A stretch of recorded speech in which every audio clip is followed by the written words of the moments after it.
Hello, everybody. Aiden here. So I've been playing a lot of Mario Galaxy lately since the re-release on the Switch 2. So I thought, why not? Why shouldn't I make a few ranking videos out of them?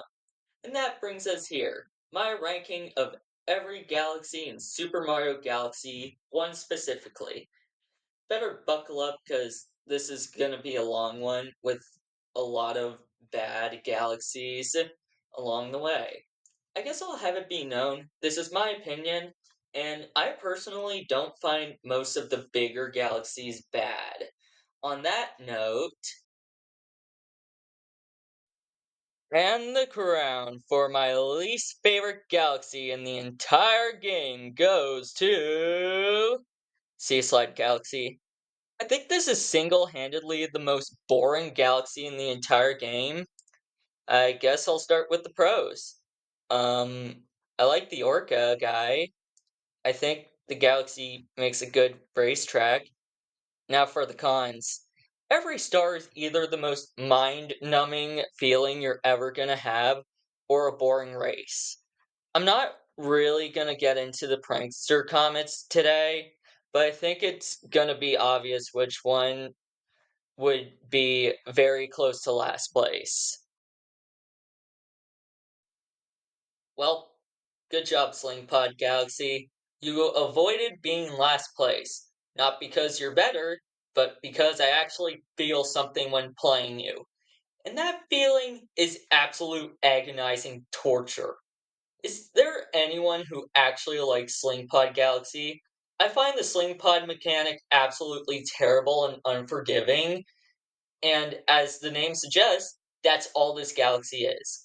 I really don't want to keep talking about this galaxy, so let's move on before I have to make another PNG. Yeah, Snowcap kinda blows.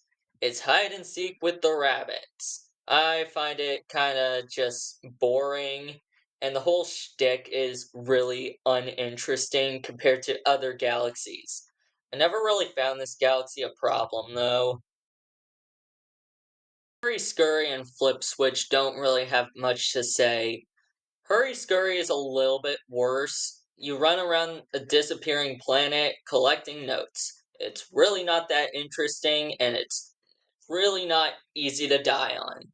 Flip Switch has the same problem as Hurry Scurry. You run around a planet switching all the planets yellow. It's higher because it's slightly harder and easier to die than Hurry Scurry Galaxy. It's still not very interesting, though. I mean, it's alright, like, Loop-de-Loop and Loop-de-Swoop are two galaxies that use the ray surfing mechanic. I don't find either of them bad, just not super interesting. And not super good. At least Loop-de-Loop has the courtesy of being longer, harder, and better, even if it's by a little bit. Now we move on from my least favorite motion control mechanic to my favorite, and not a fantastic galaxy. I love the bubble, and I think this galaxy does a good job at showing it off, but this galaxy still isn't great. I just find it kind of boring. Don't worry though, justice will be served for the bubble.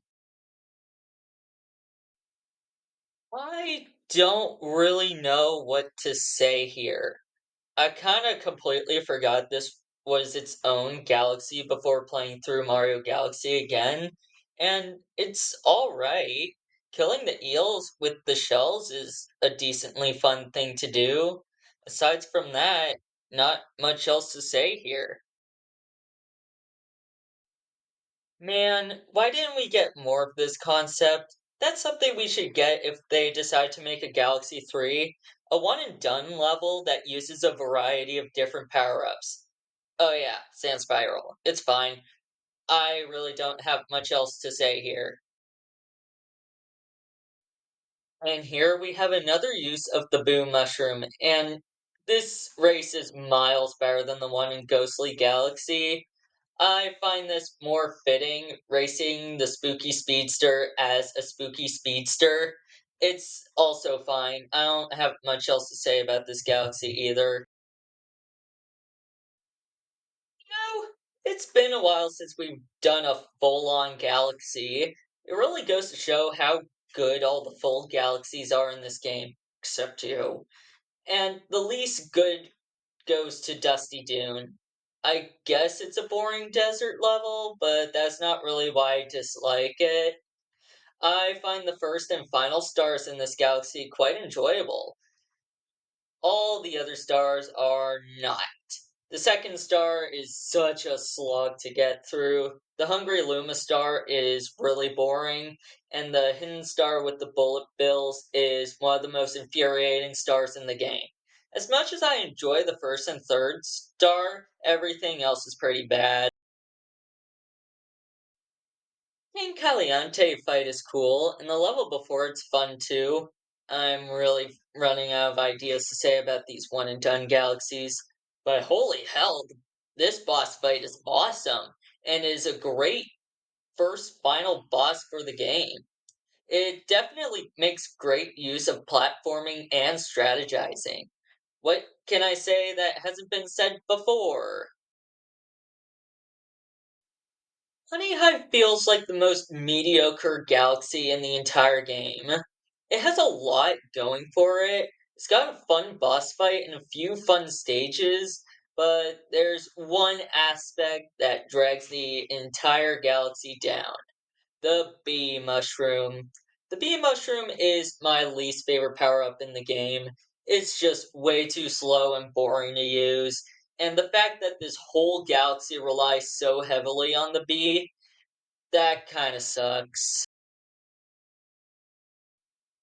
You know what I said about the loopty galaxies? It's that again, but with a slightly better mechanic and a slightly better level. You know what? I actually kind of dig Grand Finale Galaxy. I think it's actually a pretty good finale galaxy. Really, the only way to unlock it is bad. You have to play through the entire game again and suffer through these two bad eggs twice as Luigi, and that's really my only problem with it. Aside from that, yeah, it's a pretty good celebration for everything you've done. Damn, going from the final galaxy in the game to the very first? Okay. On a real note, yeah, this is a pretty good galaxy, and a pretty good start to the game. Now, this is what the bee was made for.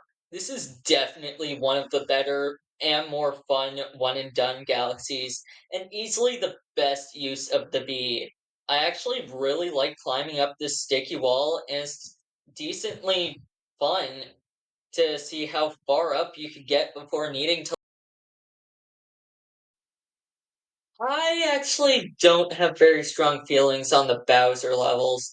I find them pretty, uh, forgettable. The boss, though, that's really good. Bowser's Galaxy Reactor has a really good final boss and is probably just the best out of the Bowser levels and the most memorable. I like to imagine that Bowser just stole these planets in helping to create his own galaxy. Like, he got that lava planet from Melty Molten. Yeah, all the Bowser levels are fun, just aside from the boss, they're all kind of forgettable. I find Bowser Jr.'s Airship Armada the best out of the boss stages in this game, but it's still kind of a boring level. The boss fight's really fun, though. Now we're finally done with the boss stages, and we're starting off with Big Mouth Galaxy.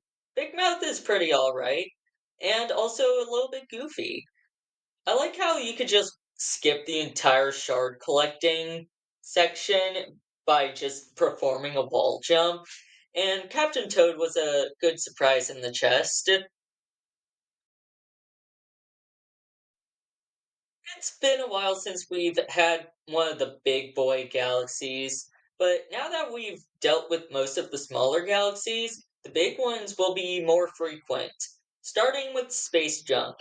What a promising start to a relatively disappointing galaxy. The first mission is so calm and it really feels like you're drifting off into the vacuum of space. The second and third stars just feel out of place.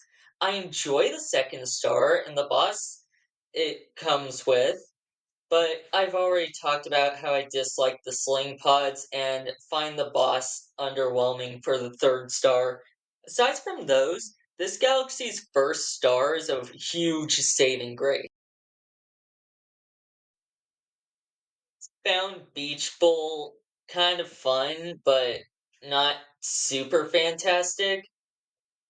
But I am not gonna argue with this Galaxy Stone Cyclone after the hell that was Galaxy 2's version. It's a pretty nice beach level, much smaller and sweeter than Sea Slide. I really don't have much else to say. All the stars, they're just fine. Damn, I was not expecting Gold Leaf to be so much higher than Honey Hive. Probably just a product of me liking Autumn more. Or the fact that this galaxy's missions are just better and make better use of the bee. While I think I prefer Bugaboom over the cannon moles, I think the moles were a fun precursor to one of the best bosses in the Mario Galaxy series. Don't worry, I'll get to it in Galaxy 2. Wow, does Sweet Sweet Galaxy have some fun parkour and platforming? It's a fun race through this galaxy, seeing how far you could get before you inevitably fall into the void. It's also just a delicious looking galaxy. It's very fun. Drip Drop Galaxy. Well, this is just that galaxy, but even better. Kingfin is such an awesome design for a boss fight and utilizes all the water skills we've learned thus far really well. It's a really cool boss fight, and I enjoy playing it every time I boot up the game. And another Ghost Galaxy with Deep Dark Galaxy. I'm getting tired of doing this, but this one's pretty fun though. I think the first mission has a fun fight against Camella. The second star has the weakest of the mole fights, but utilizes the Ice Flower, and has a really fun level after that. And there's the last mission with Guppy again. Nice to see him in an actual good galaxy. And just missing out on top 10 is Matter Splatter Galaxy. Still really fun though. I love how long this galaxy is and how it doesn't overstay its welcome. And wait a damn minute. You mean to tell me that this is the first appearance in my list that uses the spring mushroom? Yeah, I actually quite enjoy the spring. It's a decent challenge to get a hold of the controls. And in 10th place, we have Ghostly Galaxy. I know it's probably lower than y'all expect, but I feel like I have a pretty reasonable reason as to why. I find most of the missions quite enjoyable. The first mission is a fun reference to Luigi's Mansion, and the third mission has a fun boss fight. The galaxy is really dragged down by the second mission. I freaking hate this race against the spooky speedster. It's really difficult to go fast in an environment with so many hazards, and one little screw up can mean the difference between winning and losing. It's not too difficult if you're careful, but that doesn't mean I don't have to like it. I mean, come on. Infiltrating a rocky fortress, exploding it from the inside, then fighting the keeper of the fortress? You've gotta admit, Battle Rock Galaxy is cool. And to think, there's still another galaxy that does this exact story but better. Wait. Another base infiltration based mission in my top 10? Hell yes. This one has some great music to go with it too. In fact, Nintendo thought this mission was so good, they brought back in the sequel in Space Storm Galaxy. And I find that pretty cool. Okay, just checking my script here, and wait a minute. Do my eyes deceive me? How in the hell is Bubble Blast Galaxy in the top 10? Well, I'll tell ya. I really like the bubble mechanic, and this level does it beautifully. I love weaving through the electrical barriers. The beginning section's pretty fun, but that second section is even better. Having you squeeze through small gaps and go through electric corridors while being chased by bullet bills is such a fun, stress inducing, butt clenching experience that I can't help but absolutely love. This galaxy is so underrated.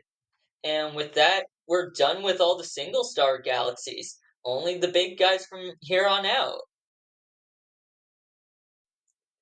And now for the superior version of Battle Rock Galaxy, we have Dreadnought Galaxy. I think I have a thing for infiltration missions, and due to this one's utilization of platforming, this one is just so much better. Now entering the top 5 with Toy Time Galaxy. This galaxy freaking rocks! How the hell do we still have one more base infiltration mission? And how does this galaxy have a better base infiltration than the three galaxies with their entire stories based on that concept? Seriously, Mecha Bowser is a blast and fits the toy concept to a T. The Mario meets Mario mission is short and sweet, and the last mission is a great cap off to this incredible galaxy. Now we're done with all the A tiers. Now it's time for only S tier. What a fantastic second, technically, galaxy to the game. Good Egg is an absolute banger of a beginner galaxy. All the stars are pretty simple for those early game players, and the two bosses are absolutely fantastic and great ways to give beginners a challenge. Now, entering the top three, we start off with the most iconic level in the game and one of the most iconic levels in the Mario series, Gusty Garden Galaxy. What an absolute blast! This galaxy is way too good. It can't even be described in words. Just going from planet to planet, being hit by its incredible music, it's just such a blast. I think Freeze Flame Galaxy absolutely nails the hot and cold theming absolutely perfectly. I love how both the fire and ice themes get their own missions to fully flesh them out before an absolutely beautiful mashup for the final mission. But there's still one more galaxy. And the best galaxy in the entire Mario Galaxy series goes to Melty Molten Galaxy. I freaking love this galaxy. All three missions are so intense, so cinematic, use platforming, and cap it off the game with a challenging but still incredible boss fight. This galaxy is a perfect mashup of cinematography, difficulty, platforming, and is easily number one for the best galaxy in the game. Oh boy, that was a lengthy one. Thank you so much for making it this far. I really appreciate it. I'll probably be doing more videos like this one, likely do in every comet and every Galaxy 2 galaxy. So please subscribe if you'd like to see those ones. But for now, I'm going to bed. See ya.